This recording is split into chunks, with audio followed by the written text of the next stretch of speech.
নমস্কার, আমি তোমাদের মনতোষ। আমি একজন সফল সাইকেল রাইডার হতে চাই, এটাই আমার পরবর্তী জীবনের লক্ষ্য। আমাকে তোমাদের ইউটিউবার না, সাইকেল রাইডার হিসেবে মনে রাখার অনুরোধ করছি।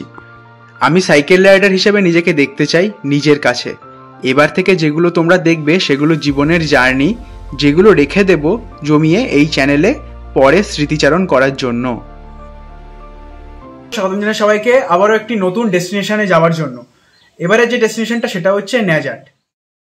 দীর্ঘ 7 মাস পর আবার বেরিয়ে পড়লাম এক নতুন গন্তব্যের উদ্দেশ্যে।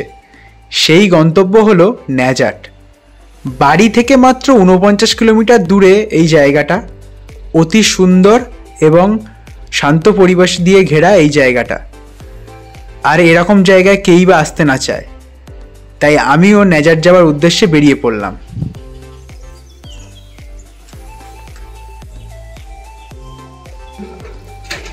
তো টাইম হচ্ছে এখন 6:40 আর আমি এখন আছি ঘোড়ারাস ঘোনার এখানে। অলমোস্ট আমার 15 কিলোমিটার রাইড কমপ্লিট হয়ে গেছে। আর আজকের এই জার্নিটাতে আমি কী বিষয় নিয়ে কথা বলবো সেগুলো তোমাদের একবার করে বলে দিই। প্রথমত যে বিষয় নিয়ে কথা বলবো সেটা হচ্ছে 230 দিন পরে আমি কামব্যাক করছি। তো এই 230 দিন পরে আমার কী মাইন্ডসেট চেঞ্জ হয়েছে সেটা নিয়ে আলোচনা করা হবে। আর দ্বিতীয় যে বিষয় আলোচনা করা হবে সেটা হচ্ছে রুট সম্বন্ধে, যে কোন কোন রুট দিয়ে আমরা ন্যাজাট যেতে পারি। আর তৃতীয় নম্বর যে আলোচনাটা ওটা হয়তো হবে না, সেটা হচ্ছে 230 দিন পরে কেন কামব্যাক করছি, তার রিজনটা খুবই পার্সোনাল। হ্যাঁ, আমি অবশ্যই একদিন পাবলিকলি বলবো তোমাদের সাথে, কিন্তু সেই দিনটা মানে যদি কোনোদিন আমি হিউজ সাকসেস পাই তাহলে সেই যেদিন আমার পুরো স্ট্রাগলের গল্পটা বলবো সেই দিন আমি এই কারণটাও বলবো। তো যাই হোক, বেশি এখানে কথা বাড়াবো না। আমার আবার রাইডটা কন্টিনিউ করতে হবে তাড়াতাড়ি, যত তাড়াতাড়ি পারি আমি ন্যাজাটে যাওয়ার চেষ্টা করছি। আর মাঝে মধ্যে একটুখানি আমি ব্রেক নেবো শুধু খাওয়া দাওয়া করার জন্য। তো চলো রাইডটা আবার কন্টিনিউ করা যাক। তো প্রথমে আমরা যে বিষয়ে কথা বলবো সেটা হচ্ছে রুট সম্বন্ধে। তো ন্যাজাট 3ভাবে যাওয়া যায় হারোয়া থেকে। তো প্রথম যে রুটটা সেটা হচ্ছে তোমরা হারোয়া থেকে ডাইরেক্ট বসিরহাট গিয়ে বসিরহাটে যে ভ্যাবলা আছে, ভ্যাবলা স্টেশনের ওপর দিয়ে সোজা ন্যাজাট রোড, ওটাই অ্যাকচুয়ালি অফিসিয়াল ন্যাজাট রোড। ওইভাবে তোমরা ন্যাজাট যেতে পারো। সেকেন্ড যে রুটটা যেটা দিয়ে আমি যাচ্ছি সেটা হচ্ছে ঘোড়ারাস ঘোনা। হারোয়া থেকে যারা যাবে তারা ধর্মতলার রাস্তা ধরে, মানে বসিরহাট যাওয়ার যে রাস্তাটা ওইটা ধরে তোমরা ঘোড়ারাস ঘোনা যাবে। ঘোনা থেকে ভিতর দিক দিয়ে একদম সোজা আন্দুলপোতা উঠবে। আন্দুলপোতা থেকে মুরারেশা চৌমাথা, মুরারেশা চৌমাথা থেকে ন্যাজাট। ঠিক আছে, এই রোডটা আমি বেশিরভাগ মানুষকে সাজেস্ট করব এই কারণে, কারণ এই রোডটাতে টোটাল কোনো তোমার গাড়ি ঘোড়ার চাপ নেই আর খুব পিস। আর পাড়ার মধ্যে দিয়ে যাবে, কোনো চিন্তা থাকবে না গাড়ি ঘোড়ার, সেফলি যেতে পারবে। তো এই রুটটাতেই আমি তো এই রুটটাকেই আমরা প্রত্যেকটা অডিয়েন্সকে সাজেস্ট করব যে এইটা দিয়ে যাও। আর একটা ইনফরমেশন তোমাদেরকে দিয়ে দিচ্ছি, যারা ঘোড়ারাস ঘোনার মধ্যে দিয়ে আসবে, আসার পথে কিন্তু এই পার্টি পড়বে সামনেই, ওইদিকে স্টেশন। তাই যদি কেউ ভেবে থাকো যে আমরা ভুল দিকে যাচ্ছি, উল্টোপাল্টা দিকে চলে যাচ্ছি, এইখান দিয়ে আসার পথে কিন্তু তোমাদের এই পার্টিটা পড়বে। আর এই ভিডিওটা যখন যারা দেখবে, যারা দেখে এই দিক দিয়ে আসবে, তারা কিন্তু অবশ্যই মনে রাখবে এই ইনফরমেশানটা। ঠিক আছে, চলো কন্টিনিউ করা যাক রাইডটা। তো গাইজ, আমি এখন আছি আন্দুলপোতার এখানে। সামনে হচ্ছে ওটা আন্দুলপোতা বাজার, আর ওই সামনে বাজারের এই ভিতর দিয়ে একটা রাস্তা আছে, এই রাস্তা ধরে সোজা আমরা পৌঁছে যাব হচ্ছে মুরারেশা চৌমাথা। এখান থেকে মোটামুটি 10 কিলোমিটার মতো। আর ওই দিকে একটা রাস্তা দেখা যাচ্ছে, এখান দিয়ে যেতে হয়, এই মাঠের মধ্যেখান দিয়ে গিয়ে ওই দিক দিয়ে যাওয়া যায়, কিন্তু ওই দিকটা বেশি ঘুর, এই রাস্তাটা বেশি শর্ট, তাই এই রাস্তাটা ধরেই আমি যাব। তো গাইজ, আমি এখন আছি আন্দুলপোতার এখানে। তো এই জায়গাটা আমি ভিজিট করেছিলাম আজ থেকে 3 বছর আগে। 3 বছর আগে আমি তখন লাইফস্টাইল ব্লগ বানাতাম আর নর্মালি বিভিন্ন ট্যুরিস্ট স্পটে গিয়ে ব্লগ বানাতাম। তো তার মধ্যে এই জায়গাটাও ছিল। এই জায়গাটায় আগে কি বলবো, অনেক ভাইরাল ছিল, এখনও ভাইরাল আছে এই জায়গাটা। আর জায়গাটার যে প্রাকৃতিক সৌন্দর্য তোমরা দেখতে পাচ্ছ, ওই সকালবেলার টাইমে যদি কেউ এখানে আসে, এটা আলাদা রকম ফিল হবে, একটা আলাদা। আর এদিকে মর্নিং ওয়াকের জন্য সবচেয়ে বেস্ট জায়গা। এই সুন্দর রাস্তাটা দেখো, শুধু জাস্ট সুন্দর রাস্তা। আমাদের হারোয়ার ওখানে এরকম জায়গা তো ভরপুর চারিদিকে। তো আমি এখন আছি নলডি বাজারের এখানে। এবার তোমাদের সাথে আমি থার্ড রুটটা নিয়ে কথা বলবো। এই থার্ড রুটটা একমাত্র যারা কলকাতা থেকে ন্যাজাট যাবে তাদের জন্য। কলকাতাবাসীরা অবশ্যই ফলো করো এই রুটটা। যারা হারোয়াবাসী আছো তারাও এই রুটটা ফলো করতে পারো, কিন্তু আমি বলবো আগের যে দুটো রুট সম্বন্ধে আমি বলেছি, এই দুটো রুট দিয়ে তোমরা যাবে। যারা কলকাতা থেকে আসবে তারা বাসন্তী হাইওয়ে ধরে সোজা মালঞ্চ পৌঁছবে। মালঞ্চের ওখানে দেখবে, মালঞ্চ বাজারটা পার করে দেখবে দুটো রাস্তা বেরিয়ে গেছে, একটা বাদিক থেকে একটা সোজা রাস্তাটা আমরা ধরবো না, ওটা চলে যাচ্ছে ক্যানিং। বাদিকে যে রাস্তাটা চলে যাচ্ছে ওই রাস্তা ধরে আমরা সোজা মালঞ্চ ব্রিজ পার হয়ে একদম সোজা চলে যাবো মুরারিসা চৌমাথা থেকে ন্যাজাট, মাত্র 10 থেকে 11 কিলোমিটার, তারপর আমরা পৌঁছে যাবো ন্যাজাট। তো কলকাতাবাসীরা অবশ্যই এই রুটটা ফলো করে যেও, খুবই সহজ একটা রুট, কোনো এদিক ওদিক নেই, ঠিক আছে। তো এখন টাইম হচ্ছে 8:18 আর আমি এখন আছি পিফার এখানে একটা দোকানে সকালের ব্রেকফাস্টটা কমপ্লিট করার জন্য বসে আছি। আর সকালের ব্রেকফাস্টটা সেটা হচ্ছে পরোটা আর ঘুগনি। অলরেডি সকালবেলা 28 কিলোমিটার রাইড কমপ্লিট করা হয়ে গেছে, আর শরীরে একটুখানি এনার্জিও কম আছে, আর এনার্জিটা বাড়ানোর জন্য আমি খাওয়া দাওয়াটা কমপ্লিট করে নিচ্ছি। আর সামনের দিকে এখনও 23 কিলোমিটার রাইড কমপ্লিট করতে হবে। তো খাওয়া দাওয়াটা কমপ্লিট করার পর তোমাদের সাথে আবার কথা বলা স্টার্ট করছি, রাইডটাও কন্টিনিউ করছি।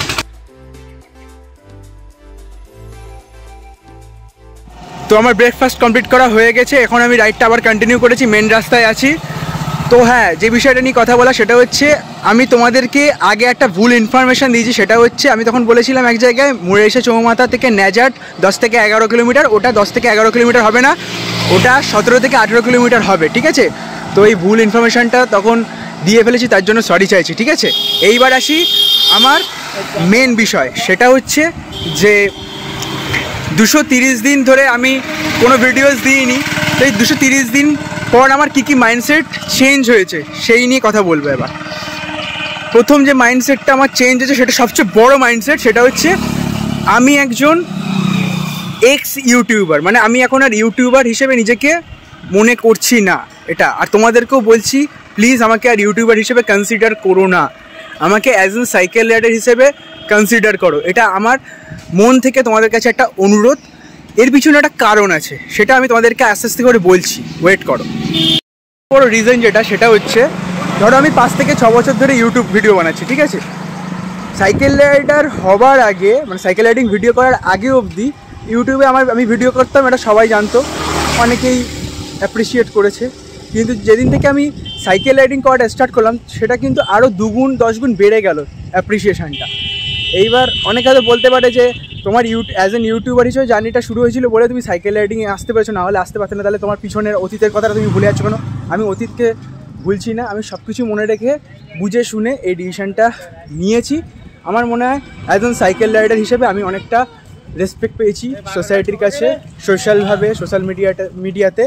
তো আমি মনে করি যে সাইকেল রাইডার হিসেবে আমি নিজেকে প্রতিষ্ঠিত করলে সোশ্যাল মিডিয়াতে আমার মানে বেশি মানে লাভ বলতে পারো। হ্যাঁ, আমি অনেস্ট বলছি, লাভও হবে আমার, আর মন থেকে আর মানুষের ভালোবাসাটা আরও 10 গুণ আমি পাবো, ঠিক আছে। কোন মানুষ লাভ খোঁজে না? প্রত্যেকটা মানুষ লাভ খোঁজে, ঠিক আছে। আমি লাভটা যখন করছি সেটা তো অনেস্টভাবে করছি, আমি তো চিটিংবাজি করে তো করছি না, সেটা তো সবাই দেখতে পাচ্ছে। তাই আমি খাচ্ছি, আমি খেটে সৎভাবে আমি লাভবান হব, এতে আমার সম্মানও থাকবে, আমার কি বলবো, সবার প্রতি আমার শ্রদ্ধা থাকবে আমার প্রতি, আর সবাই আমাকে শ্রদ্ধাও করবে, মানে দুদিক দিয়ে তাহলে হবে। আমি যদি আজকে মানে চিটিংবাজি করে কোনো কিছু করি, তাহলে কারোর প্রতি আমার শ্রদ্ধাও থাকবে না, আর কেউ আমাকে শ্রদ্ধাও করবে না। আমি যদি সৎভাবে করি, তাহলে সবাই আমাকে শ্রদ্ধা করবে, আমিও সবাইকে শ্রদ্ধা করার সেই সেন্সটা পাবো। এটা হচ্ছে সবচেয়ে বড় রিজন, ঠিক আছে। সামনেই কিন্তু মুরারিসা চৌমাথা চলে এসেছে, আর সামনে একটা বড় সাইনবোর্ড দেখতে পাচ্ছি, ঠিক আছে। সাইনবোর্ডটাতে দেখবো কোথা দিয়ে কোথায় কোথায় যাওয়া যাবে আর কত কিলোমিটার, ঠিক আছে। চলো আমরা আস্তে আস্তে এগোই। সামনে একটা বাস আসছে, বসিরহাটের আর ন্যাজাটেরই বাস মনে হয়, মেবি ওটা। আর এদিকে রাস্তাতে খুব জোরে জোরে বাস আর লরিগুলো চলে, তাই যারা আসবে সাইকেল নিয়ে তারা কিন্তু খুব সাবধানে এই রাস্তা দিয়ে যাবে, ঠিক আছে। আগেই তোমাদেরকে ওয়ার্ন করে দিলাম। তো চলো আগে আমরা সাইনবোর্ডটা দেখি, একটু থেমে নিই। তো এখান থেকে ডান দিকে, মানে আমরা সামনে গিয়ে ডান দিক দিয়ে গিয়ে গদখালি যেতে পারবো 68 kilometre, science city 53 kilometre, Bhojerhat ডান দিক দিয়ে 37 কিলোমিটার, বেরিয়া 30 কিলোমিটার, ঘটকপুকুর 29, ন্যাজাট সোজা যাবো আমরা 13 কিলোমিটার, মালঞ্চ 12, আর টাকি 9 কিলোমিটার বাদিকে। তো আমরা কিন্তু খুব কাছাকাছি চলে এসেছি ন্যাজাটের, আর মাত্র 13 কিলোমিটার। তো মনে হয় ফার্স্ট স্টেট যদি কোনো সাইকেল রাইড কমপ্লিট করতে পারি, সেটা হচ্ছে মনে হয় লাইফে প্রথমবার ন্যাজাট, ঠিক আছে। তো চলো বেশি দেরি করবো না, সামনেই মুরারিসা চৌমাথা, ওখান থেকে আমি রাস্তাটা দেখিয়ে দেবো কোথা দিয়ে যাবো। চলো লেটস কন্টিনিউ। আর সামনে আরও একটা বসিরহাট ন্যাজাটের বাস যাচ্ছে, দেখতে পাচ্ছ তোমরা। তো এই হচ্ছে মুরারিসা চৌমাথা, সোজা যে রাস্তাটা দেখতে পাচ্ছ ওটা চলে যাচ্ছে ন্যাজাট, এইদিকে রাস্তাটা চলে যাচ্ছে মালঞ্চ, আর এদিকে চলে যাচ্ছে টাকি, আর এদিক দিয়ে আমরা এসছি পিফার এই দিক দিয়ে। তো আমরা সোজা রাস্তাটা ধরেই যাব, তো চলো যাওয়া যাক। তো গাইজ আমি একটু এখানে রেস্ট নিয়েছি প্রতীক্ষালার এখানে, আর ন্যাজাট মাত্র 9.3 কিলোমিটার বাকি, খুব তাড়াতাড়ি চলে যাব সাইকেল করে। তো আমি একটা বিষয় নিয়ে কথা বলতে চাই ছোট্ট। আজকে সকালবেলা যে ব্রেকফাস্টটা আমি করেছি সেখানে পরোটা তরকারি খেয়েছি। কিছুদিন আগে আমি একটা পডকাস্টে গিয়েছিলাম, সেখানে গিয়ে আমাকে একটা কোয়েশ্চেন আস্ক করা হয়েছিল যে সাইকেল রাইড করতে গেলে তুমি কী কী খাওয়া দাওয়া করো। তো আমি বলেছিলাম যে হালকা জিনিসপত্র খাই, রাইডটা কমপ্লিট হয়ে যাওয়ার পরে তারপরে আমরা ভারী জিনিসপত্র খেতে পারি, ভাত, রুটি, পরোটা। কিন্তু আজকে কিন্তু আমি সকালে ব্রেকফাস্টটা কিন্তু একটু ভাজাভুজি খেয়ে ফেলেছি। এবার অনেকেই বলতে পারে যে তুমি পডকাস্টে একটা আলাদা ওপিনিয়ন দিচ্ছ, আলাদা কথা বলছো, আবার তুমি ভিডিওতে সেটা উল্টোটা করছো। তাই জন্য আমি কনসেপ্টটাকে ক্লিয়ার করে দিতে চাই যে হ্যাঁ, আমি কিন্তু দীর্ঘদিন ধরে সাইকেল রাইডিং করছি, 15-16টার বেশি করা হয়ে গেছে। আর আজকের ডেস্টিনেশন কিন্তু বেশি দূর না, তাই আমি অতটাও ভাবিনি। আর সকালবেলা সেরকম কিছু খাওয়া হয়নি বলে আমি নর্মালি খেয়েছি, প্রবলেম কিছু হয়নি। কিন্তু যারা নতুন সাইকেল রাইড করতে চাও, যারা একদম মানে এক্সপিরিয়েন্স নেই, তারা এই কাজটা করবে না। আগে প্রচুর সাইকেল রাইড করো, আগে তোমার দেহটাকে সরিয়ে নাও, তারপরে তুমি খেতে পারো। কিন্তু সবসময় না, মাঝে মধ্যে ধরো 30, 40, 50 কিলোমিটারের মধ্যে রাইড হলে তুমি খেতে পারো, বাট বেশি দূরে কোথাও গেলে 100, 200, 300 এরকম রিস্ক নেবে না, হালকা জিনিস খাবে। ঠিক আছে, কনসেপ্টটাকে ক্লিয়ার করে দিলাম, মাথায় রাখবে। ওকে গাইজ, আমরা চলে এসেছি ন্যাজাটে, সামনে ন্যাজাট বাজার। তো আমরা ন্যাজাটের ফেরিঘাটের ওইদিকে গিয়ে একটুখানি ঘুরে আসবো, ওখানকার পরিবেশটা দেখে আসবো, তোমাদেরকেও দেখাবো। তো চলো ন্যাজাটের ফেরিঘাটের ওখানে যাওয়া যাক। এখন ন্যাজাটের ফেরিঘাটের এখানে দাঁড়িয়ে রয়েছি, ওই দেখতে পাচ্ছ দূরে, ওইটা ওখান থেকে ওইটা হচ্ছে ফেরিঘাট। ঠিক আছে, আর আমি এই সাইডটা দাঁড়িয়ে আছি, এখান থেকে সব মালপত্র সব নিয়ে ওই পারে যাবে সব। ওই দিকটায় লোকজন বলে ওই দিকটা যায়নি। আর কাকা বলছি ওই পারটা কোথায় যায়? ওই কালীনগর। আচ্ছা আচ্ছা আচ্ছা, তো ওই পারটা কালীনগর আর এই পারটা ন্যাজাট। তো এখন টাইম হচ্ছে 10:10, 10:10-এর মধ্যেই মানে রাইডটা কমপ্লিট করে ফেলেছি। আর এখানকার যে পরিবেশটা খুব সুন্দর একটা পরিবেশ, দেখতে পাচ্ছ তোমরা, নদীবর্তী পরিবেশ। তো আজকের এই রাইডটা এখানেই কমপ্লিট করছি। তোমাদের এই রাইডটা কেমন লাগলো অবশ্যই জানাবে, আর ন্যাজাটে কে থাকো সেটা অবশ্যই কমেন্টে জানাবে। আর ন্যাজাট থেকে যারা দেখছো তারা অবশ্যই সাপোর্ট করো আমাকে। তোমাদের এখানে আসলাম। আর যেটা বলার আছে সেটা হচ্ছে যে নেক্সট রাইড খুব তাড়াতাড়ি আসছে, নেক্সট রাইড হচ্ছে ডায়মন্ড হারবার, দেখা হচ্ছে খুব তাড়াতাড়ি। ঠিক আছে, আর সবাই ভিডিওটা অবশ্যই সাপোর্ট করো।